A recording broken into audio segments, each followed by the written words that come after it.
Bienvenue à Ça c'est wow. Merci d'être avec moi aujourd'hui. Aujourd'hui, apprendre.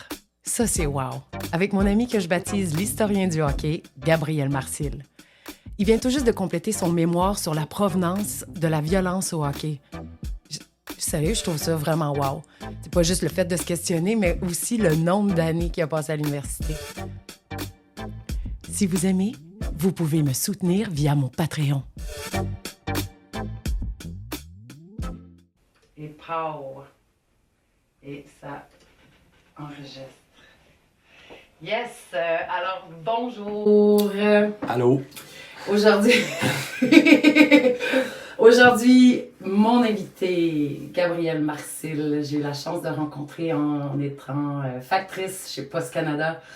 Et on trouve de tout chez Post Canada, chez les facteurs. Honnêtement, posez-leur des questions, demandez ce à quoi ils s'intéressent souvent. Ils viennent d'un autre job, d'un autre univers. Ils ont des histoires à raconter. C'est extraordinaire. Je vous souhaite vraiment sincèrement de poser des questions à votre facteur, savoir comment il va, là. Ouais. Qu'est-ce que t'en penses? Ouais, c'est vrai. Ouais, puis parce que en fait, ouais, rapproche-toi un peu. Yes. En fait, pourquoi j'ai Gabriel avec moi aujourd'hui, c'est que Gabriel, en plus d'être facteur, c'est un historien. Ouais. Ouais, il étudie, c'est super intéressant. Il a étudié la provenance de la violence au hockey. Vrai dessus. Ouais. C'est quand même, félicitations de faire des études en même temps que de travailler. Là. Tu dois, comment tu fais? Ben, c'est le métier de facteur. Ce qui est le fun, c'est que ça permet de travailler quand même. De la conciliation travail-famille ou travail-études est le fun parce que je peux commencer ma journée puis si je finis assez tôt, ben j'ai du temps de libre pour faire tes études. Mes projets que je veux. Là. Puis là, quand tu préparais parce qu'il est en train de faire un mémoire, là, fait que ton mémoire, tu passais combien de temps à peu près? Comment t'arrivais à faire? Ben, mettons, moi je travaille, ma méthode de travail c'est surtout en blitz. Fait que souvent... Blitzkrieg. Ouais, fait que Blitzkrieg. Fait que quand j'ai un buzz, là, je vais travailler, je vais donner un gros coup. OK. Fait que ça peut être soit des lectures, ou soit de l'écriture, ou de la recherche dans les archives, par exemple. OK. Ouais, d'ailleurs, là, pour travailler sur la provenance de la violence au hockey, comment t'as fait? C'est comme, parce que là, tu commences juste peut-être nous situer de quelle année à quelle année t'as étudié? OK, ben c'est ça. Fait que dans le fond, c'est les origines du hockey. Le hockey, le sport national du Québec ou du Canada. Ouais. Il y a des origines. Il y a un début, si on veut. OK. Puis ce début-là commence en l'année 1875. Fait que toi, t'as étudié de 1875. Ouais. Comment t'as fait? Ben, c'est ça. Parce que c'est fini, là, ce temps-là. Là. En fait, c'est que j'ai trouvé... Il y a un égout à Montréal, c'est une machine à remonter dans le temps. Faut la cacher et pas le grand monde qui la connaisse. Je suis allé dedans. T'arrives direct en 1875. Non, mais évidemment, l'histoire, comment on étudie l'histoire, c'est avec les archives. Puis les meilleures archives pour étudier ce type de problème-là, c'est les journaux d'époque. Fait que, par exemple, les journaux imprimés. À l'époque, il existait un journal super comme populaire, c'était le The Gazette. Puis il y avait aussi le Montreal Daily Star, qui est un journal qui n'existe plus aujourd'hui. Mais The Gazette, lui, existe encore aujourd'hui. Puis c'est des journaux qui donnaient des descriptifs de matchs. Fait que toi, tu t'es tapé tous ces journaux. Ouais, puis c'était... Non. Ouais. Fait, y avait-tu une section sport dans ce temps-là? Ouais, il y en avait... Ben, il y en avait pas au début. OK. Mais comme quand le sport a commencé à grandir... Le hockey. Le hockey. Parce que c'était-tu le seul sport? Non. Même que le hockey, avant le hockey, il y avait d'autres sports beaucoup plus importants que le hockey. Surtout des sports d'été. Comme il y avait le sport qu'on appelle la crosse. Ah oui. Ouais. Lacrosse, qui était le sport national du Canada avant le hockey, si on veut. OK, comment le hockey a commencé? Allons direct dans le sujet. OK, fait que le hockey, c'est ça arrive en 1875. C'est des bourgeois un peu qui jouent au départ. C'est pas des... C'est les joueurs de crosse qui switchent au hockey? Il y a certains joueurs de crosse qui vont commencer à jouer au hockey. Certains joueurs de rugby aussi qui vont commencer à jouer au hockey. Et pourquoi du rugby? C'est que le rugby, j'ai été joué à l'université McGill. Puis, comme je dis, c'est surtout les bourgeois, donc les gens fortunés, qui jouaient au sport. Parce comme que le polo, là. Le polo, le cricket, le curling. Certains aussi pratiquaient la randonnée pédestre. Le golf aussi. OK. Tout ça. C'est un sport de riche, la randonnée pédestre? Ouais, mais en fait, tous les sports à la base, la démocratisation des sports va venir au 20e siècle. Ah, c'est vrai, parce que si tu nous mets en contexte historique, là, ouais. De quoi a l'air Montréal? Ben, si on prend, mettons... Le Québec, en fait. Si on prend, mettons, l'espace sportif ou culturel montréalais de cette époque-là, les gens qui ont la possibilité de faire des sports et qui participent au sport, ce sont les gens riches. Mm-hmm. Les gens, les ouvriers, les Canadiens français, puis dans une moindre mesure aussi certaines autres communautés comme les Irlandais, ils n'ont pas la capacité vraiment d'exercer des sports. Parce qu'ils travaillent et sont fatigués. C'est ça, ils travaillent à l'usine, puis le dimanche, c'est pour se reposer, puis le clergé catholique leur dit un peu quoi faire, puis ils n'ont pas vraiment le temps de pratiquer des sports. Les sports, chez la culture britannique, c'est une façon si on veut, d'assumer leur élitisme. C'est comme le fait de jouer au rugby, c'est comme hey, nous autres on joue au rugby parce que checkez comment on est riche. Okay. On a le temps de jouer au rugby. Wow. Ok, c'est un statement de statut. C'est un statement de statut de faire comme. Puis c'est les hommes aussi. C'est les hommes qui jouent. Ouais. Puis c'est pas. Tiens donc. Ouais. Ah, je suis surprise. Comment ça, les femmes pas gay? Ouais, parce qu'en plus que c'est un statement de richesse, c'est un statement de masculinité aussi, de pratiquer un sport. Ah, ça va falloir en parler, la masculinité. Ouais. Non, mais c'est parce que c'est intéressant que ce soit aussi violent puis agressif, puis que ce soit lié à la masculinité. Mm-hmm. C'est comment. Parce que c'est beau, des hommes sensibles aussi. Ouais, c'est beau. Mais ce qui arrive avec la masculinité à cette époque-là, puis cette époque-là, on parle de quelle époque, pour rappeler, c'est l'époque fin du 19e siècle au Canada, à Montréal, dans les villes, donc 1870, 1880, 90. Ce qui se passe avec la masculinité, c'est que c'est une époque où le capitalisme est en croissance. Ça veut dire quoi? Ça veut dire que le goût de la compétition monte un peu aussi. Puis il y a un mouvement chez les Britanniques qui s'appelle, chez les Britanniques protestants, qui est la Muscular Christianity, qui arrive. Ouais. Ça veut dire quoi? J'adore! On peut traduire ça par chrétienté musculaire. OK. C'est-à-dire qu'il y a des dirigeants britanniques, anglophones, qui voient dans le corps de l'homme un remède, une rédemption pour sauver les plus faibles. Fait que le corps de l'homme à cette époque-là devient un peu, l'homme, le masculin, devient un peu l'idéal de comme, hey, il faut qu'il soit fort, il faut qu'il soit endurant. C'est à cette époque-là que l'homme colosse, l'homme musclé, on lui redonne sa splendeur, on lui redonne un peu une image ou je sais pas comment dire ça, mais... Une dorure. Une dorure, parce qu'avant ça, ce qui était mis de l'avant, c'était plus l'esprit, la réserve. L'intelligence. L'intelligence ou la spiritualité, le rapport à Dieu, puis le rapport aussi au... le corps de l'homme, le corps de l'humain était sale, puis il était comme sacrificiel. C'est ça, c'était impur. Le corps, c'était comme en dessous de l'âme. Okay. Puis là, vers la fin du 19e siècle, que j'ai pas toutes les réponses, on va savoir pourquoi, on redonne les lauriers à la corporalité masculine pour dire « Hey, ce corps-là doit servir à quelque chose. » Être costaud, être agressif, être imposant, être... C'est ça. OK. Fait que le hockey vient... Ben le hockey, lui, quand le hockey arrive, puis que, tu sais, le hockey ne naît pas pouf par magie. Comment qu'il naît? C'est qu'il y a déjà une culture du sport qui est implantée, qui arrive avec les Britanniques. Ouais. C'est les Britanniques. Donc les protestants. Les protestants, tout ça, les Anglais. Ouais, les Anglais qui arrivent avec cette culture-là du sport. Et eux, ils jouent déjà à Montréal depuis peut-être une 60aine d'années. Ils jouent, comme je disais tantôt, au rugby, au curling, tout ça, ils font des randonnées. C'est une manière pour eux d'affirmer leur statut, d'affirmer leur richesse, d'affirmer leur masculinité. Le hockey apparaît parce qu'il existait aussi d'autres jeux de bâton et de balles avant ça, qui existaient, qui ne s'appelaient pas le hockey, mais qui s'apparentent beaucoup au hockey. Je te fais du gros name dropping, mais il y avait le jeu, par exemple, du hurling.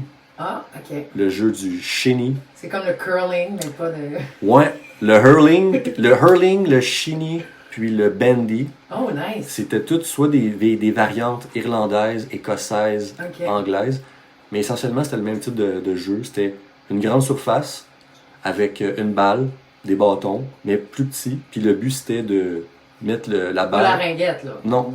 Le but, c'était de mettre la balle entre deux poteaux. Puis, let's go. Mais la différence avec ces jeux-là, puis le hockey, puis comment que le hockey va devenir super populaire, c'est qu'il va finir par se régulariser. Ça veut dire quoi se régulariser? Ça veut dire que il va y avoir des règlements qui vont être mis en place pour standardiser le jeu, pour que d'une fois à l'autre, tout le monde s'entende pour qu'on joue au même jeu. Okay. Parce que, mettons, moi je te dis, Jen, on s'en va jouer, jouer au tennis. On s'en va se frapper des balles. Comme je joue, là. Moi, quand je joue au tennis, on fait juste la passer. On fait juste passer à la balle. Puis on est super content. C'est ça, mais tu sais, si on fait juste ça, comment qu'on sait qui gagne? Ah, tu comprends? On participe. Mais à un moment donné, ils se sont dit ça prend un gagnant. Ouais. Puis ça prend des règlements pour... Puis ça fait partie du colosse. Ouais, aussi, ça fait un peu partie du victorieux puis du dominant. C'est ça. C'est sûr qu'à cette époque-là, quand ça commence le hockey, les gens qui jouent, comme je le rappelle, ils jouent pour affirmer leur statut. Donc, gagner, c'était important, mais c'est plus comme... C'est artificiel un peu.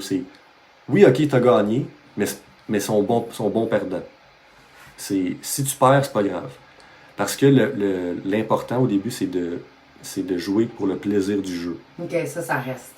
Ouais, c'est surtout l'élément qui est le plus commun au sport, au jeu, c'est on joue pour se complaire dans notre statut social. La victoire est importante, mais pas tant que ça. Okay. Mais ça, je vais y revenir, mais la victoire, c'est vraiment ça qui va être la twist. La twist qui amène la violence et l'agressivité. Vraiment beaucoup l'enjeu de la victoire. Mais avant d'arriver là, je voulais juste finir avec quoi donc? C'est quoi je disais? Fait qu'au début, la participation, c'est ça qui est... Ouais. Tu sais, les gens participent, c'est ça qu'ils veulent, ça fait partie, c'est une activité. C'est ça. Ah oui, c'est ça, je parlais de la standardisation. Okay. Fait que ce qui différencie le hockey des autres jeux traditionnels comme le hurling, le shinny, le bandy, c'est qu'il va finir par se standardiser, puis que d'une fois à l'autre, tout le monde va s'entendre sur les mêmes règlements. Ah oui, c'est ça. Puis que c'est ce qui va bureaucratiser le jeu, standardiser puis populariser le jeu aussi. Parce que là, il y a une structure dedans. Là, il y a une structure dedans. Okay. Puis ce jeu-là, il a été joué une première fois, il y a eu un article dans le journal, des gens l'ont lu. Ah, c'est quoi ça? Tiens, le hockey. Là, il va y avoir une deuxième game, puis une troisième game. Puis là, ça va commencer à blabla, à parler. C'est qui, là? C'est quoi? Le premier article est sorti en quelle année sur le hockey? Alors, le premier article, si on veut, le premier compte-rendu post-match a eu lieu le 4 mars 1875, qui était en fait le compte-rendu du match de la veille, qui a eu lieu le 3 mars. OK. Puis, c'est ça.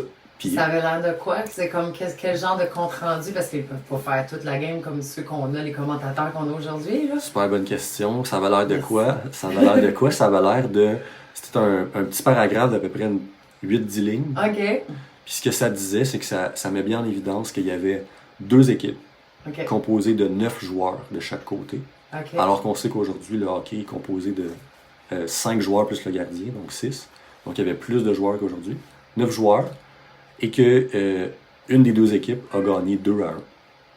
OK. Puis comment... Plus de détails sur la violence ou l'intensité ou sur ça dépend des journaux.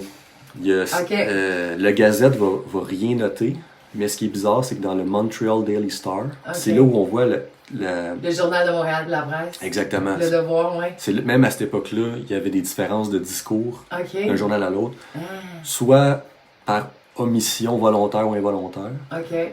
Ou carrément de partisanerie, je sais pas. Mais c'était dur d'évaluer de la partisanerie alors que le jeu ne fait que commencer à cette époque-là. Mais ce qui est intéressant, c'est que la première game dans le Montreal Daily Star, il note qu'il y a eu une espèce de dispute. Il y a eu une dispute à la première game. Pourquoi il y a eu une dispute? Parce que la game a eu lieu au Victoria Skating Rink à Montréal. Okay. La première game de l'histoire du hockey a eu lieu à Montréal. C'était l'aréna la plus populaire? C'était une patinoire avec un toit, mais pas de mur. C'était juste comme une patinoire avec un toit et des pylônes, si on veut. Qui était située aujourd'hui au coin des rues Drummond puis René Lévesque. À l'époque, qui était la rue Dorchester. Nice. Ouais. Yeah, Dorchester. Dorchester, qui a changé de nom après pour René Lévesque. Ouais. Aujourd'hui, c'est un parking. C'est rien. On ne voit plus rien. Il n'y a plus aucun vestige de ça. Et là où je veux en venir, c'est que pourquoi il y a eu une dispute, c'est que cette patinoire-là, il fallait être membre pour aller patiner. Donc, les Britanniques de la haute société étaient membres de cette patinoire-là, hommes et femmes, et ils payaient pour aller patiner. Puis à un moment donné, cette journée-là, ceux qui étaient membres, ils ont payé, mais là, tout d'un coup, il y avait une game de hockey. Fait que là, les membres qui étaient là étaient comme, hey... Fait que la dispute, c'était entre les spectateurs et les joueurs. Et les joueurs. C'était comme, hey, nous autres, on paye pour venir patiner. Ouais. Là, c'est quoi ce jeu-là, cette espèce de jeu de merde-là que tout le monde, personne connaît. Là. Fait que là, il y a eu une dispute. Et dans le Montreal Daily Star, ça dit qu'il y aurait un membre qui serait allé sur la patinoire qui aurait commencé à bousculer, genre... Non! Ouais. Avec son bâton? C'est pas très clair là, qu'est-ce qui se serait passé, mais il y aurait eu comme... Altercation physique. Altercation. Donc, ce qui est fou, c'est que dans le mythe de la violence au hockey tel qu'on le connaît aujourd'hui, commence déjà. En partant, il y a comme une espèce d'élément déclencheur qui confirme le mythe. Genre. Ouais. Ouais, c'est fou. Ouais. Continue, je suis comme pendue. OK, puis là, c'est ça, c'est ça, c'est que dans le fond, là, dans les gestes, non, mais on n'est pas encore rendu là. Ouais, je vais y arriver quand même assez vite. Ouais. Ben, dans les gestes, pas te dépêcher non plus, quel geste? Ben, tous les mouvements là, de plaquage, puis tout ça, là, ils ont chacun... comme c'est ça que tu me disais l'autre fois, qu'il y avait chacun une histoire ou qu'il y avait chacun... Ouais, vas-y. Je prends 2 secondes, je vais sortir mon chien parce qu'il fait plein de petits bruits depuis tantôt. Ben oui, on va sortir. Ah oui, dehors. Dehors, ma tante. Chop. Bon. OK. Ah oui, ouais, ben c'est ça, c'est aujourd'hui, si on regarde une game de hockey, mettons...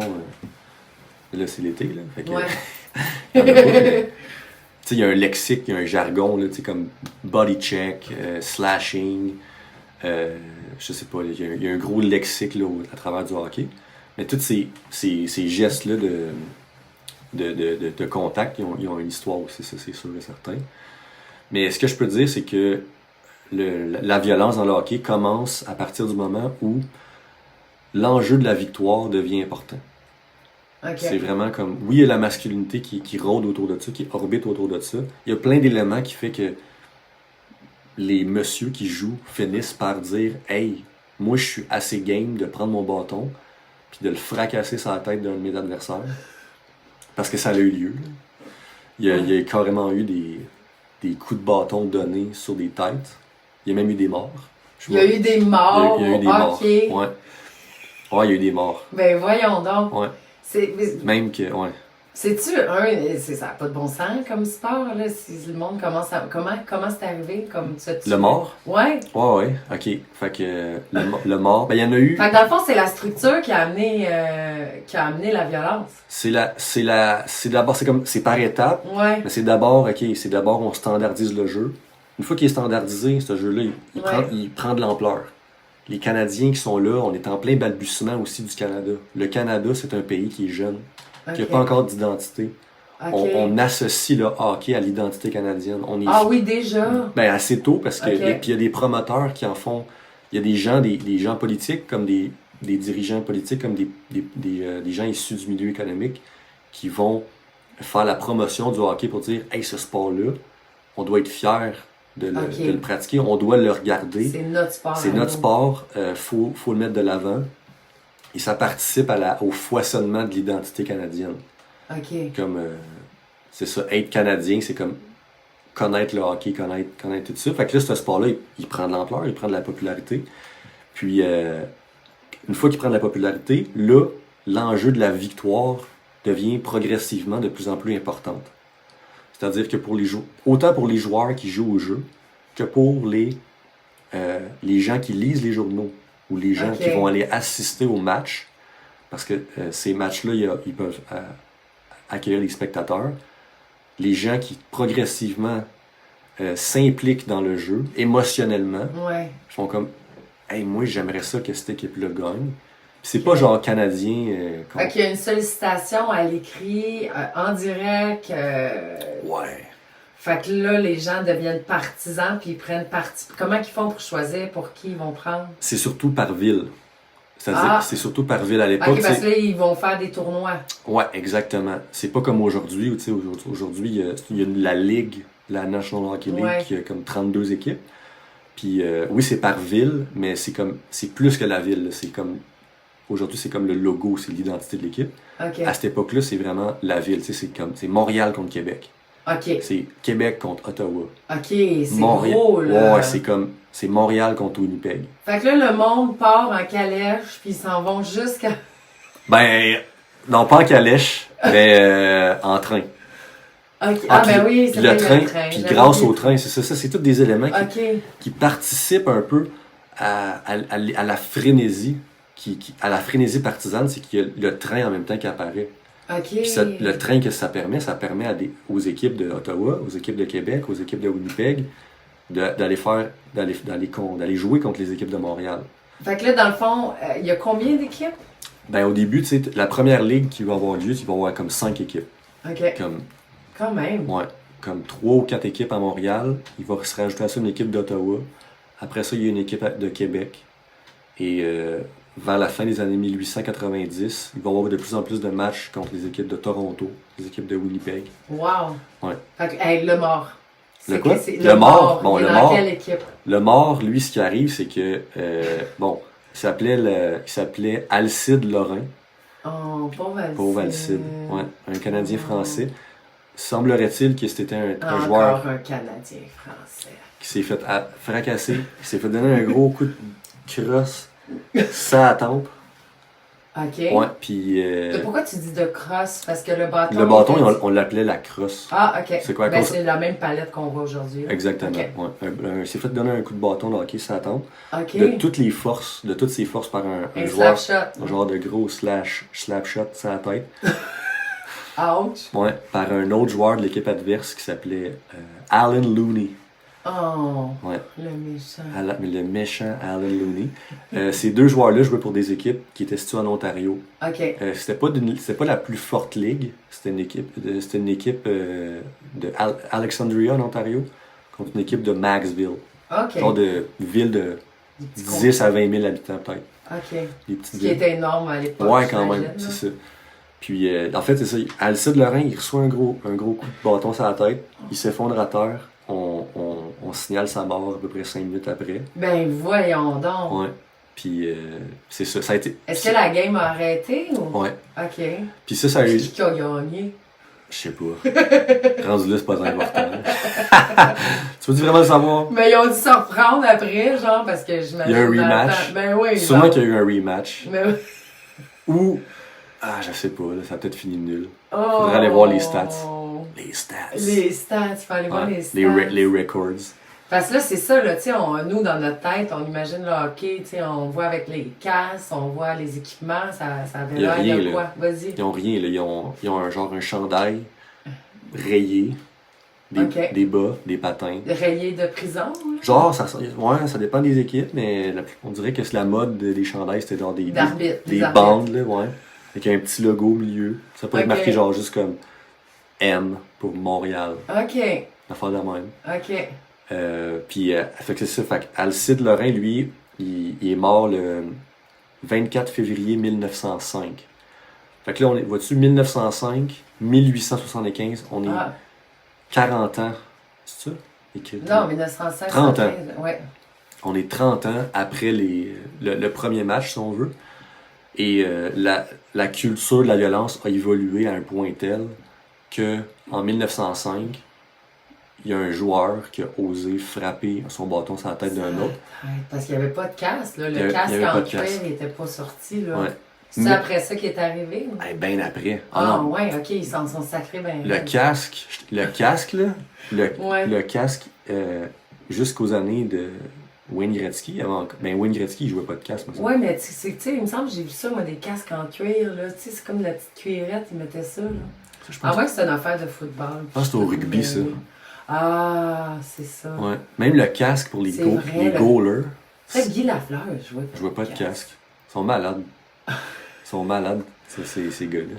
Wow! Ouais. Même les gardiens, le casque qui est arrivé des années 1950. Et puis, en ont-tu besoin d'un, eux autres?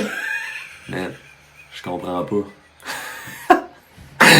C'est quoi ça? Genre, pas avoir peur de même. Ah, ouais! Genre, t'es là, tu bloques. Ah, je serais PTSD, moi. Mais ouais. Je comprends pas. Puis là, c'est ça, les patins, les lames... Les patins, c'est aussi une autre affaire qui participe à la croissance, c'est que la technologie, elle évolue aussi. Okay. Au début, c'est juste une botte sur laquelle on a fixé une lame. Oh. C'est vraiment pas tête, là. Je te dis que ça tombe, là. Ah, fait que le monde... Ok, vas-y, développe. Ouais, ben ça aussi, c'est une autre affaire. C'est que vu que les patins sont pas tête, ben les joueurs, ils se promènent sur la glace. La glace, déjà... est raboteuse parce que il n'y a pas de surfaceuse, il n'y a pas de Zamboni. Fait que c'est juste une glace pas lisse. Wow. Des patins pas tête. Fait que là, tu sais, t'arrives sur le poignet à rondelle, tu tombes sur l'autre, là, l'autre, il tombe. Tu sais, c'est comme... Wow. Ça ressemble à ça, genre. OK. Puis là, il est comme, hey, tu m'as fait tomber. Ouais, mais c'est pas de ma faute. Ouais. Fait que c'est sûr que l'équipement a participé certainement à une culture de, hey, pourquoi tu me rentres dedans? Ah, ouais. Que, ben, c'est sûr. OK. Ouais. Wow. Puis pour revenir à Alcide Lorrain, ce qui est intéressant avec lui, c'est méga intéressant, mais ce qui est intéressant, c'est que, vu qu'il y a eu un mort, pour la première fois, parce qu'avant, il y avait eu des fractures de crâne, des fractures de main, mais pas de mort. Mais là, vu qu'il y a eu un mort, c'est allé en justice. Il y a eu un procès pour ça. Ouais. Oui, homicide. Ouais, homicide. Dans le fond, c'est le frère d'Alcide Lorrain qui s'appelait Léo Lorrain. Alcide Lorrain qui avait 24 ou 25 ans. Oh, il était tout jeune. Alan Looney, le tueur, 19. Oh!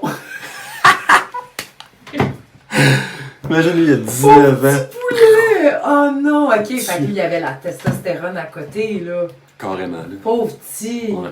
Pas de contrôle sur son bagage. Semblerait-il, je me rappelle, c'est flou, mais quand j'avais lu ça dans un journal, semblerait-il qu'il serait retourné au banc, genre, pis il était comme coqué un peu, comme, tiens, je l'ai assommé, tu sais. Genre, full fier, comme, pow, le gars tombe à terre. Oh! Il faisait son coq un peu, tu sais. Il est mort! Il est mort. Oh! Ouais.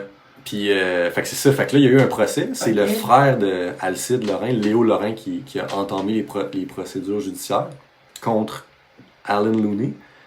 Et pour faire une longue histoire courte, ben, il a été acquitté. Alan a été acquitté. Pourquoi? Puis le verdict, en fait, et du juge et du jury, quelque chose comme ça, c'est que ça dit que il a été acquitté parce que n'importe quel autre joueur de hockey dans une telle situation aurait fait la même chose. Hein? C'est-à-dire que le hockey rendu en 1905, c'était tellement implicite, c'était tellement évident et tellement participatif de la game qu'il y ait de la brutalité, qu'il y ait de la violence, qu'à partir du moment même où tu chausses les patins, que tu mets le chandail puis que tu embarques sur la patinoire, tu endosses le fait que tu puisses te faire tuer. Que c'est une acceptation implicite. C'est comme si tu avais signé le papier d'une acceptation de risque puis que de la mort. Et que la faute du meurtre... Ben voyons là! C'est bien écrit. La faute du meurtre ne revient pas à Alan Looney, mais revient aux journaux, aux médias qui... il y avait un bon avocat. Ouais, aux médias qui ont attisé l'émoi partisan, par exemple. Fait que depuis ce temps-là, là, tu sais quoi est-ce que c'est, mettons là, que ça arrivait là, dans un sport, c'est-tu encore la même, c'est-tu encore comme ça? C'est-tu encore... Ça fait longtemps. C'est comme tu entendu maintenant que, mettons, qu'on tue quelqu'un? Ben, en faisant un sport? Je pense que, honnêtement, c'est ça qui était super intéressant, puis je peux pas, dire à 100%, mais il y a quelque chose qui... Il y a quelque chose qui est réel, en fait, avec la justice et les sports. C'est que dans les sports, il y a une justice parallèle. Ah. C'est-à-dire que dans la vie de tous les jours, si tu tues quelqu'un ou si tu commets un crime quelconque, tu vas subir le jugement relatif à la loi civile ou criminelle. Ouais. Si tu commets le même genre de geste ou le même genre de crime, mais dans un contexte sportif, avec des balises sportives, tu vas pas recevoir le même jugement. L'opprobre. Ouais. Sauf si t'es spectateur. Ouais. Puis encore. Ouais. Mais non, mais il y a des spectateurs qui ça n'a pas de bon sens, mais eux, ils n'ont pas le droit, là. Non. Ils n'ont pas le droit, là. Ils pensent que parce qu'ils sont là-bas, ils ont le droit de faire ce qu'ils veulent avec le gars de la rangée en avant. Mais... Ouais. C'est ça. Mais moi, fait que ça je te dirais vas-y. Je te dirais que c'est pas mal ça, la violence dans le hockey. C'est surtout comme la culmination du fait que il y a les médias qui commencent à mettre de l'emphase sur la victoire. Les joueurs eux-mêmes tu sais, aussi les joueurs, quand ça fait... En 1875, ça commence, mais quand c'est rendu en 1895, 1900, ça fait 20-25 ans que le hockey existe. Ça fait peut-être 10 ans là, qu'il y a des joueurs qui se voient chaque année. Okay. Comment ça s'arrive pour vrai, là? OK. Fait qu'au début... Il y a une histoire. Ouais, il y a un historique. Ouais. Puis il y a un historique, il y a une rancœur. Puis y a-tu des vedettes, y a-tu comme des héros, y a-tu comme du monde que tout le monde haït? Oui, complètement. Oui, déjà, tu sais, t'as des joueurs... On veut des noms. On veut des noms. Ben, tu sais, t'as des joueurs comme... c'est quoi son nom? Non, tu peux pas me faire un name dropping. Ben là, je peux t'en nommer un. Mettons, il y en a un qui s'appelait Cyclone Taylor. C'était pas son vrai nom. OK. Cyclone Taylor, ou attends. Oh, ouais, il devait patiner vite, lui. Ah merde, son nom m'échappe, mais c'est un Irlandais aussi. OK. En fait, bon, il y a une équipe d'Irlandais qui s'appelait les Shamrocks. Shamrock. Les Shamrocks. Ça faisait quoi, ça? Aucune idée. Shammy, Rocky, ouais, Rocky. Je sais pas. Mais les Shamrocks ont vraiment comme développé un style de jeu super rapide. OK. Puis vraiment comme scientifique, entre guillemets. Ah. Scientifique, entre guillemets, je veux dire, genre, c'est comme eux les premiers qui ont commencé à développer des tactiques de jeu, genre de... OK. De trio. Ouais, ça, des trios, tu passes là, clac. C'est comme vraiment comme une stratégie à... Spectaculaire. Ouais, c'est spectaculaire.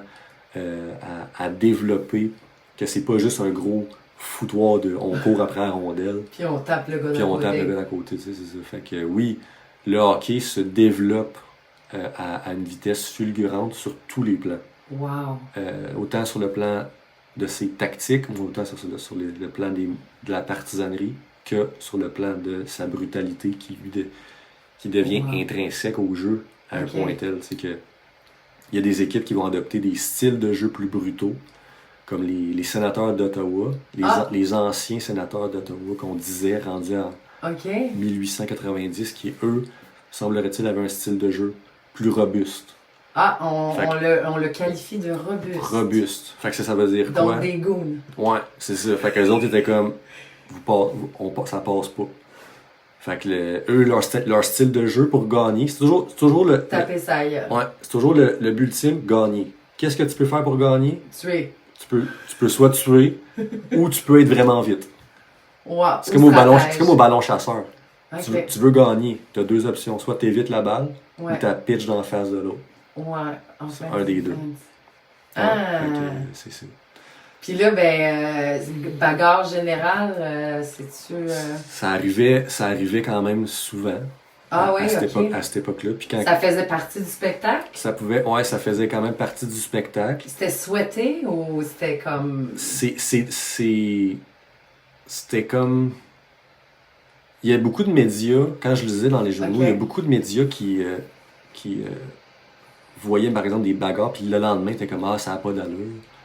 Ah. Mais en même temps, on dirait que, tu sais, il faisait rien pour que ça change. OK. Fait que c'était comme, il dénonçait qu'il y avait eu, déjà, ouais, okay. Beaucoup de journalistes dénonçaient que ça avait été au-delà de l'entendement, tu sais. Oh, OK. Ça pouvait arriver que, je me rappelle avoir lu des extraits de matchs, que littéralement, c'était comme un gars, mettons, avait donné un coup de bâton dans un genou à un autre adversaire.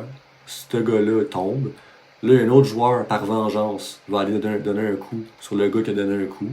Là, par vengeance, un autre... Fait que c'est fini que, effet domino, tout le monde donne des coups sur tout le monde. Ça finit, il y a du sang. Les gars, ils ont les genoux pétés. OK, il y a un champ de bataille, là. Bloodbath. Un bloodbath. Un bloodbath. Wow. Un bloodbath. Ouais, fait quand ça en arrivait jusqu'à là. Un bain de sang. Ouais. Puis quand ça en arrivait là. Oui, parce que là, les lames de patin, ils explosent. Ça doit voler dans les yeux. Il doit avoir comme les équipements sont de la merde. Ben voyons donc. Ouais. Fait que là, dans tout ça, le lendemain, t'as un journal qui fait comme Butchery Game Yesterday. Puis là, mais comme. Une boucherie. Ouais, c'est ça, mais au final, ça change rien. Parce que la culture de la victoire, rendue là. Ça doit vendre des billets. Parce qu'ils vendent des billets, les gens ils doivent payer. Là, exactement. Puis là, on rajoute la variable, peut-être la plus importante là-dedans, c'est le capitalisme, la commercialisation du hockey. Okay. Qui est peut-être ça qui a fait en sorte que ça a été aussi. Qui a une ascension aussi forte, aussi grande, puis que ça s'est resté aussi. C'est-à-dire que c'est devenu quelque chose qu'il y avait du monde qui faisait du cash avec. Puis on sait que s'il y a quelque chose qui est rentable, on va s'organiser pour que ça reste. On va s'organiser pour que ça reste. Ouais. Fait que là, qui faisait de l'argent? Les propriétaires d'aréna, les dirigeants des équipes, les propriétaires de médias. Okay. Les journaux faisaient de l'argent avec ça. Ouais, plus c'était spectaculaire, plus ils vendaient du journal. Ouais. Puis qui d'autre? Je sais pas, les compagnies de train. Pas moi, en tout cas. Pas toi. Toi, tu faisais quoi en 1905? Je me rappelle pas, ça fait trop longtemps. Ouais, hein? Oui. Wow. Fait que c'est ça, là. C'est pas mal... ouais, je pense que l'argent, c'est comme ce qu'il y a... C'était le poumon aussi, puis le poumon, le cœur, tout, qui a fait en sorte que le hockey est devenu comme vraiment populaire. Tu penses-tu qu'on pourrait enlever ça du hockey ou si l'argent? Non, pas l'argent, mais la violence. La violence? Est-ce que ça se pourrait, tu penses? Est-ce que... Ça pourrait. Ça pourrait. Je pense que, tu sais, je sais pas, c'est comme... C'est tellement... Ça serait-tu aussi... Ça serait-tu aussi quoi? Y aurait-tu autant d'intérêt? Tu sais, parce que moi, je me rappelle quand j'étais petite, c'est comme ma fascination pour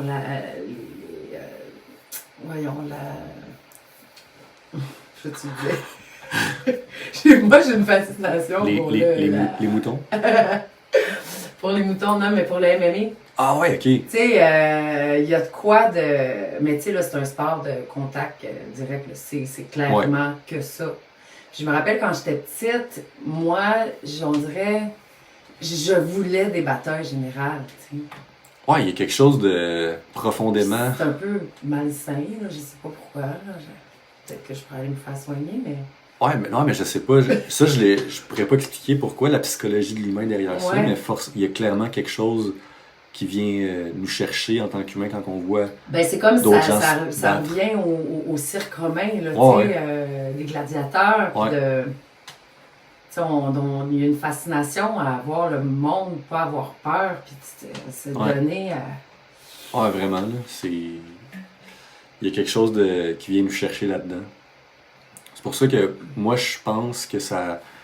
Ben là, si on prend d'un point de vue juste statistique, les bagarres, la violence a quand même diminué si on compare aux années 1980-90. Si on prend le niveau élite professionnelle. Si on regarde aussi au niveau junior au Québec, les bagarres ont été interdites dans le circuit de la Ligue junior majeure du Québec depuis une couple d'années. Tant mieux. Sinon, mais ça demeure pas moins que Moi, j'écoute une game du Canadien, mois de novembre. C'est sûr, là, ça se peut qu'il y ait une bagarre. Puis surtout qu'il y a une bagarre, tu vas voir tout le monde dans les estrades debout. Ouais. Puis ça fait partie, la game a quasiment 150 ans maintenant. Ouais. Ça fait partie, je pense, de la culture de la game. On entend ça, un petit chat? On entend mon chat. Oh! Attends, je vais aller le chercher. Petit chat. Comment il s'appelle déjà? Ah, c'est Jailbreak. Jailbreak, non, mais c'est T-Rex, parce qu'il arrête pas de s'enfuir, mais là, il est malade. Ah oui, pauvre petit. Ouais. Viens-t'en. C'est pauvre petit monsieur. Le royaume des animaux. Ben oui. Ouais, je suis comme Madame Doolittle. Oh. Ouais. Un beau sweater. Tu me diras si tu l'entends respirer, là, parce qu'il est tout congestionné, mon pauvre petit bébé. J'ai mis un petit peu de Vicks sur son chandail. J'espère que ça va... Que ça va lui... Ça va débloquer ses... Ça va le rendre... Bon. Ça va le rendre frais. Ben ouais, mais là, fait que là, toi, j'imagine, tu vas publier un livre, là, avec ça. Qu'est-ce que tu vas faire avec ton mémoire? Ben, je sais pas, parce là. que c'est hot, là, que tu aies toute cette information-là dans ton cerveau, là. Faut que tu diffuses, là. Ouais. Ben, ouais, ça serait cool, ou d'autres entrevues d'une quelconque façon. C'est ça, ça me passionne. Ben ouais. Un livre, j'ai aucune idée pour l'instant. Faudrait que j'aille voir des maisons d'édition. J'ai pas encore entamé ce projet-là. D'ailleurs, le mémoire, pour être bien franc, il est même pas soumis encore. Il va se soumettre le 31 août. Wow. Mais comme il est pas soumis, mais il est fini. Ben ouais. Genre, dans 2 semaines à peu près. T'es dans tes deadlines. Ouais, puis j'ai fini. Là. Ouais, est-ce que tu as fait le tour de la question dans ton mémoire où tu sens qu'il faudrait que tu... C'est sûr qu'il y aurait encore plus à dire. Ah ouais? Mais c'est ça le... Tu vas-y retourner ou t'as comme... Ben, c'est que c'est ça la limite d'un mémoire. Okay. C'est-à-dire que tu étudies un sujet, mais tu essaies de te restreindre parce que si tu veux aller encore plus loin, si tu veux aller encore tout défoncer, puis vraiment aller au fond d'une question, il faudrait que tu fasses une thèse de doctorat. OK. Ouais, la thèse de doctorat qui est comme un document de comme 400-500 pages, qui prend comme 4 ans. Mais ça, je sais pas si je vais aller faire ça. Okay. Un mémoire, c'est un document. Tu sais, le document que j'ai fait, ça va faire environ 150 pages. OK. Ce qui est quand même pas banal. Ce qui est pas banal pour un sujet quand même assez précis. Ouais. Fait que... Pourquoi t'as choisi ce sujet-là? Ben, moi, c'était vraiment une question qui me tracassait depuis que je suis jeune. Moi, j'ai toujours écouté le Canadien, toujours écouté le hockey. Un fan? Ouais, un fan. Mais, tu sais, à un moment donné, j'écoute ça, puis jouer les bagarres, jouer les gars, se taper sa gueule, puis je suis comme, mais ça n'a pas de bon sens. Ça fait pas de sens. C'est une bonne question. Ouais. Je sais pas, pendant que je voyais, oui, en même temps, je participe à la foule, je suis comme... Ouais, j'étais fasciné. J'étais à la fois émerveillé par ça, mais en même temps consterné. En me disant, ça n'a bien pas de bon sens qu'ils se tapent sa gueule de même. D'autant plus que souvent, ils se font des bagarres alors que le jeu est arrêté. Ouais, ça n'a même pas d'incidence sur le jeu. C'est juste comme pour diminuer la tension. Puis finalement, ben... Pour diminuer la tension, ils vont se taper sa gueule avant le jeu. Genre, pour entre les pauses. Ou pour intimider. Pour intimider l'autre équipe. C'est ça. Fait que moi, ça part de là. Puis j'avais déjà fait un bac en enseignement de l'histoire. Ah, OK. Fait que tu sais, j'avais déjà comme les bases nécessaires pour m'inscrire à la maîtrise en histoire. OK. Fait que sinon, je l'aurais pas fait là. Ben non. Parce que il aurait fallu que je fasse un bac en histoire tout ça. Fait que j'ai pas eu à faire un bac en histoire, j'avais déjà. OK. Fait que quand j'ai fait ma demande en maîtrise, j'ai été accepté. Wow! Fait que ça, c'était nice. Mais ce que j'aime, c'est que moi, j'étais arrivé avec ma question. Ouais. Fait que j'étais arrivé tout de suite avec ma question. Je disais, hey, moi, c'est ça qui... Je veux faire une maîtrise, pas sur n'importe quoi, pas sur l'histoire de n'importe quoi.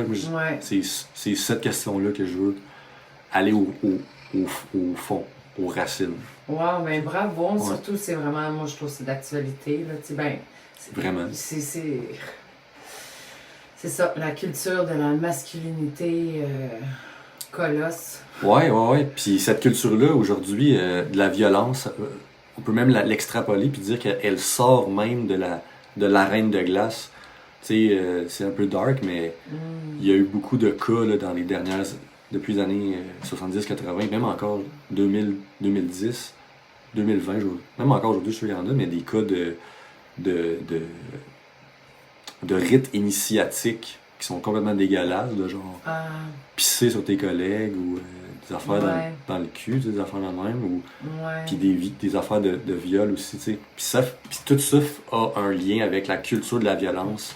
Dans le sport? Ouais, puis au Je pense que ça vient avec, vu que c'est dans le sport que ça l'a déteint sur leur façon d'agir après. Je pense que oui. En public. Ils sont tellement comme mindés à se taper sa gueule puis à vivre comme des brutes. Ouais.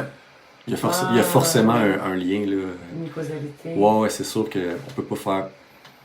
En histoire, on peut jamais faire comme ça, plus ça égale ça, à 100%.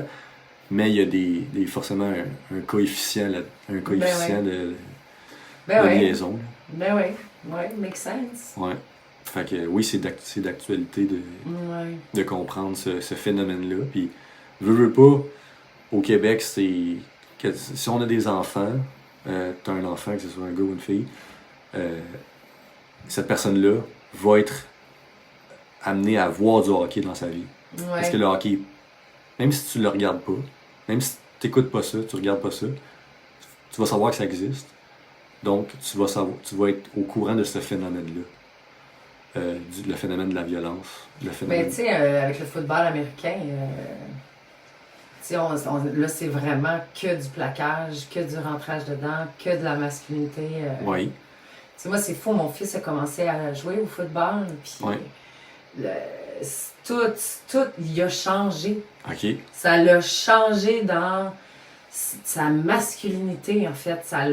C'était un petit garçon et il est devenu, je pense, en 2 saisons, une bête. Pas une bête, là, mais un être humain qui a pas peur de foncer, puis qui... C'est assez impressionnant. Ouais, je pense que la compétition... Parce que là, il n'a plus peur de rentrer dans quelqu'un ou de se faire rentrer dedans. Fait que c'est comme s'il y avait une assurance. Ben ouais. Mais tu sais, c'est un cœur sur 2 pattes, là, mon garçon. Là, jamais été après sur quelqu'un. C'est sûr. Pour le fun, mais on dirait qu'il y a de quoi là-dedans qui fait du bien. C'est sûr. Parce que les gars, là, ça ne le cachera pas, là, ils ont besoin de bouger. Là. Puis d'être assis dans une classe, 60 personnes, à rester silencieux. C'est pas. Il y a une énergie. Il y a une énergie qui est perdue. Il y a une énergie qui est. Ouais. Fait que, en tout cas, pour lui, son type d'énergie à lui, je pense que ça lui fait vraiment du bien. Ouais, puis en plus, les gars, que ce soit jeune ou plus vieux, la compétition entre hommes est souvent par la force. C'est la testostérone, peut-être. Ouais, c'est ça.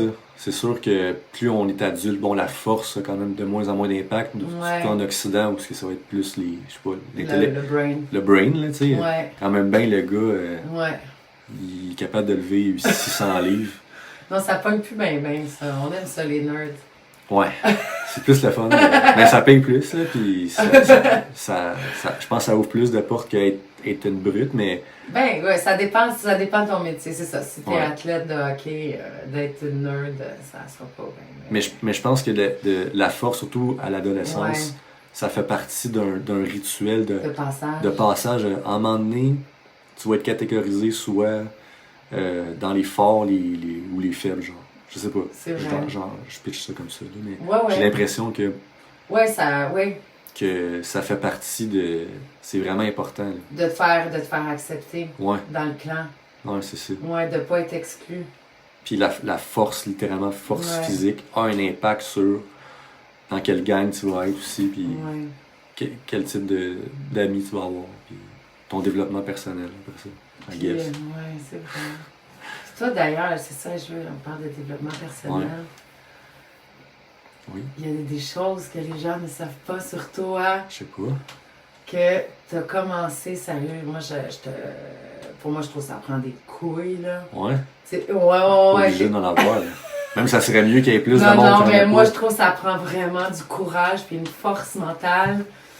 Tu sais, tu fais du open mic. Ouais. Depuis quand? Comment ça? Où t'as pris le courage de... Ben là, ça fait peut-être un peu plus d'1 an que j'ai commencé ça, mais j'ai pas, mettons, fait beaucoup de shows, mais c'était un petit sideline que c'est un sideline? Ben, c'est payant? Tu fais de non, l'argent? J'ai jamais reçu d'argent avec ça, sauf, c'est pas vrai, sauf... Une madame qui t'a donné 5$. Même pas, ça c'est jamais arrivé. Ah non? Tu t'es pas fait payer de verre ou... Ah ben au moins un verre. Des bières, oui, parce que, mettons, les shows que je vais aller, souvent, ils vont dire être une consommation gratuite. Oh ouais. Okay. Mais les open mic, c'est ça. Mais sinon, j'avais fait le Gong Show. Qui est c'est sur YouTube, là. C'est un show où faut que tu fasses 3 minutes. Jusqu'au gang. Ouais. Si tu réussis pas à faire 3 minutes, c'est parce que t'es trop poche, ben, les juges, ils te donnent un coup sur un gong. Puis là, après ça, ils te roast. Ah, t'arrêtes avant 3 minutes? C'est eux qui t'arrêtent. Puis là, ils te roast. Mais ça... What? T'as fait ça? Ouais, j'ai fait ça. Mon Dieu, que je te trouve courageux. Je l'ai fait 2 fois. Wow! Ouais.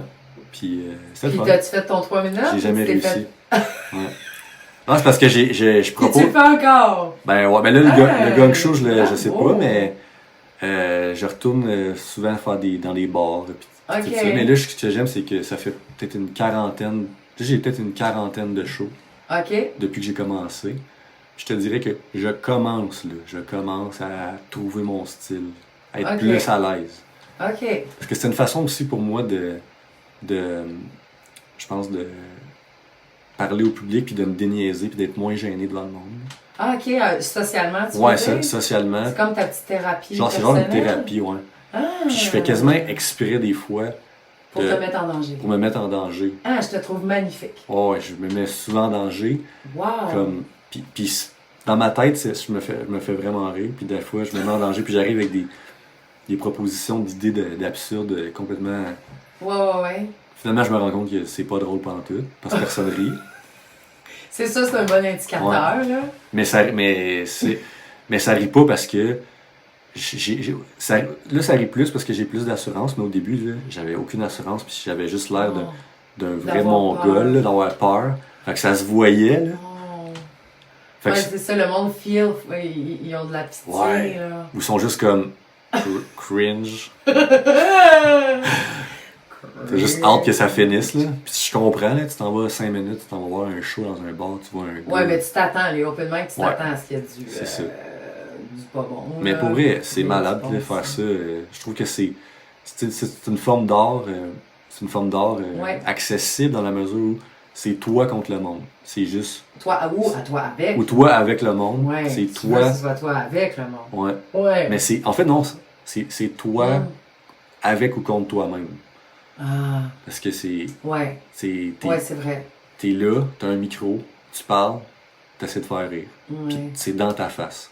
Je sais que tu disais aussi que tu avais arrêté un petit bout de temps. Là. Ben, j'avais arrêté pour me concentrer sur mon mémoire. Ah, ok. J'avais arrêté comme 6 mois. Ok.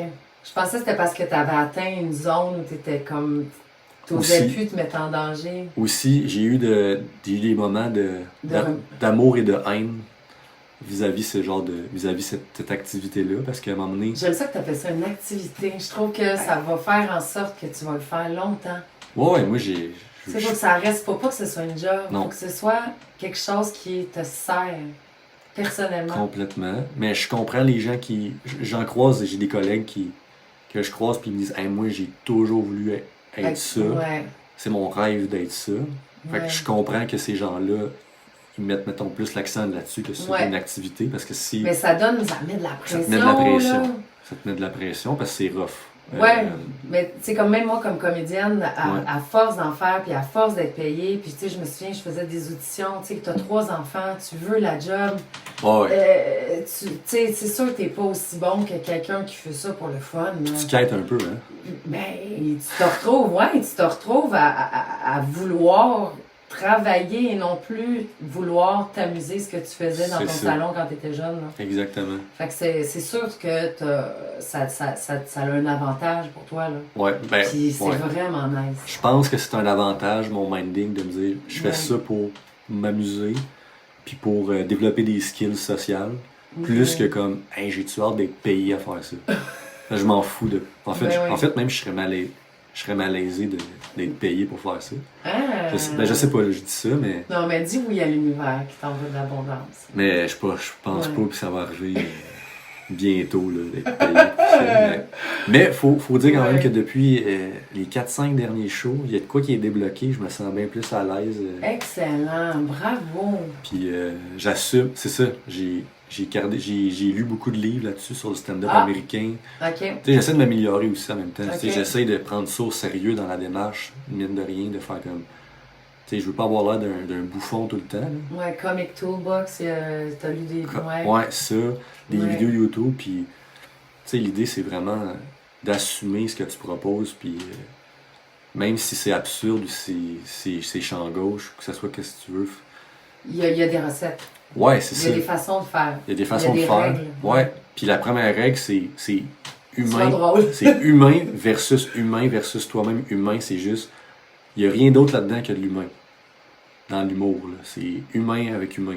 C'est comme. Puis la recette, c'est entre humains. En communication, c'est assume ce que tu viens dire. Puis par assumer, c'est juste comme. Crois en ta blague, genre. Fait que ça, c'est le truc numéro 1. Ouais. Puis j'imagine que c'est la même affaire pour n'importe quel type de performance. Là. Wow. Comme acteur, crois en ton rôle, I guess. Ben, c'est sûr, ça aide. Si tu crois en ce que tu fais, puis t'es pas en train de te regarder faire quelque chose, puis tu te demandes si le monde te trouve bon, c'est sûr que tu vas être meilleur. Ouais, puis c'est des milieux, c'est que t'es tout le temps, t'es avec toi-même, mais t'es aussi en compétition avec les autres. Parce que tu regardes les autres, puis sur une soirée, mettons, il y a, je sais pas, 8 ou 10 humoristes, tu te dis, OK, je me situe là-dedans. Parce que tout le temps, ça, c'est la psychologie humaine. On dirait que tu fais tout le temps comme, hey, je suis dans le top. Je suis bon? Je suis dans le top 3 ou je suis dans le pire top 3? Tu sais, on essaie tout le temps de hiérarchiser, tu sais. OK. Puis à quoi ça sert? Ben, ça sert à rien. Surtout si ton but, c'est de grandir. Ça sert à rien de faire ça. Mais... Même si ça sert à rien. Tu peux taper sa gueule puis faire des... C'est ça. Ça sert à rien, mais je sais que je le fais pareil. Ouais. Je me compare, tu sais, je me dis, est-ce que je m'améliore? Ouais, est-ce que je m'améliore? Puis sur une soirée, c'est-tu moi le plus drôle ou c'est moi le moins drôle? OK. Tu sais, c'est sûr que c'est un bon... Éventuellement, tu veux pas nécessairement être tout le temps le moins drôle de la soirée. Ah non? Pourquoi? Ben, je sais pas, là. Tu sais, ça peut arriver une fois de temps en temps. Ouais. Ben, moi, je trouverais ça vraiment difficile. Toi, tu ferais pas ça? Ben, j'ai fait un atelier d'écriture humoristique à l'École nationale de l'humour. Hein? Ouais, et j'ai adoré ça. Hein? Mais je l'ai fait à un moment où je vivais une anxiété de performer totale. J'étais plus capable de me retrouver dans le regard des autres. OK. Fait que, puis là, la fin de l'atelier se faisait devant le public. Là, on avait écrit nous autres même notre monologue, puis on le jouait devant le monde. Hein? Mais ça a bien été, mais j'étais pas détendue. Tu sais, c'est que tu te mets à nu, là. C'est tes idées, ta mise en scène, ton mind. Spotlight. C'est toi. Spotlight. Ouais. Alors que quand tu joues, c'est des lignes de quelqu'un d'autre, c'est quelqu'un d'autre qui filme, tu joues avec d'autres comédiens, c'est pas ton texte, c'est pas ton costume, c'est pas toi, c'est comme un personnage. Oui, c'est toi qui le joues, mais t'es pas en danger personnellement. Tu sais, tu peux toujours faire ah ouais. C'est la faute de quelqu'un d'autre. Ouais, tu peux toujours blâmer, tu sais, tu peux. Mais alors que, je dis pas que je blâmais les autres, mais en même temps, moi aussi. J'ai tout le temps été chanceuse de me retrouver dans des excellentes équipes. Là. Mais quand tu es un chanteur, puis quand tu es un humoriste, je trouve que tu te mets dans une position de vulnérabilité puis d'acceptation du rejet. Ouais. Wow! Ouais. Moi, je commence à me dire, ben si le monde ne m'aime pas, ben tout bad. C'est très, très récent. Là. Puis je suis loin d'être prête à aller sur un stage puis de faire « Hey, hello tout le monde! » C'est vrai? Je serais pas capable. Tu serais pas capable? Ben, je serais Moi, capable. Je pense que je serais capable. Ben, j'aimerais ça. J'aimerais vraiment ça, mais je sais pas.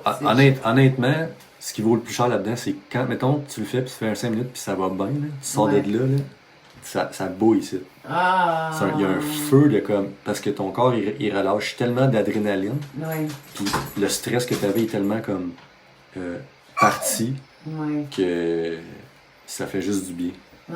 C'est malade de Ben oui. Bon. Hey, Peppa. Oh, Peppa qui rentre, elle ouvre la porte. Mais là, hey, écoute, on... Attends, je vais la... Désolée. Non. Gabriel. Oui, Geneviève.